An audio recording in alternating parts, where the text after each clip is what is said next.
Hey, good morning, guys. It's Wednesday morning. It is a beautiful, beautiful morning today. um, but it's kind of funny. Whenever the weather breaks and I start to see the sunshine, I love it because it signifies that winter's over and it's about to start getting warming. But for me, it also signifies that my that allergy season is about to kick off. And you know. I woke up this morning already just, and I had to use my neti pot, and I'll be going through my tissues today. Um, uh, and it's a mixed blessing. You got to take the good with the bad, which is kind of our situation today. As we see the coronavirus, progress, and we see military vehicles being flown in and coming in on trains. I don't know if you guys have seen them. Just preparing for whatever they're preparing, And I know it will increase a lot of people's anxiety. Um, and I get it. I get it, man. I get it. It's a what somebody said. It's the fear of the unknown. And it's interesting because for me, everything just about in life is unknown. Because I can't predict the future, but I can prepare somewhat for the future. Um, and I'm not talking about food, water, and toilet paper. I'm talking about preparing our mind, preparing our thoughts, our what's in your heart, what's in your spirit. Are you? How can you be prepared and ready if you're full of fear, anxiety, anger, resentment, depression? All these negative emotions actually work against settling our soul. To kind of I was listening to a Kirk Franklin song this morning, and one of the verses, the lyrics in the song was "Come what may," and you got to have that "Come what may" spirit, no matter what, And you guys know I've talked about this before when I've gone through one of my mini trials that I'll put up on Facebook or YouTube or whatever. You just got to get that, never say die spirit, no matter what. I'm not giving up. I'm not quitting, which goes against the self-destructive feeling of anxiety or depression, or even the behaviors of addiction. All of those circumstances will tell you to quit, to give up, to just throw in that towel and do whatever.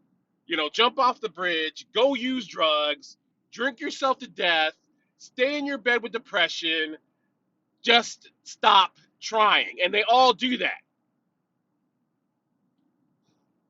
But then there's the opposite. There's the flip of the coin where you have this other kind of spirit that goes on that is in direct conflict with that says it's not over. Yeah, I remember one of my favorite Rocky movies where Mickey, his trainer, said, "I didn't hear no bell." And you got to think of that about that in your life when we are in a real fight, especially right now. And the fight isn't necessarily against the coronavirus. It's against my own panic. It's against my own worry. It's against my own thoughts to go into depression, to give up. The fight is against me and you. And you got, and a lot of us,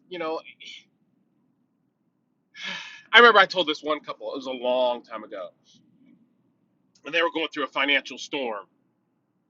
And I told them, I said, the one advantage of crisis is that it is a true test of the fire. And I told them, I said, look, there are many families in our nation, and I think it was during the Sandy Hook shooting. And I said, and I use that as an example that it crushed and severely traumatized so many families. But it also brought a lot of families back together, stronger than ever, to love and appreciate and keep fighting for life. And that's the choice that we have today. While we're dealing with change, the unknown, what's happening, regardless of how uncomfortable it gets, are you going to give up? Are you going to stop fighting? Are you going to stop living and believing and trying? I say no. You know, God didn't build me to be a quitter, regardless of the circumstances, whether I got toilet paper or not. Oh. And once you have that perception that I'm not going to give up, that I'm not going to quit, that I'm not going to die here, you'll be amazed at the answers that will come your way, that you will find. It's funny when we get up off the ground and stop whining. We'll start to develop a way to get out of this mess, because we start to realize that we are the answer and we're not the problem. And that is so key, especially in today, to understand that instead of looking for the blessing, waiting for the blessing, recognize that you are the blessing. Maybe it's time that we stop waiting for people to rescue us and be the rescuer, starting with ourselves. So, as you go about your day, I don't know whether you're still working or not. Recognize that your attitude makes a difference. That your stance, your posture makes a difference. I mean, I still admire. I watch Brandon, Stacy. A lot of people still out there making positive videos and just saying the same thing, that what, this too shall pass, and come what may,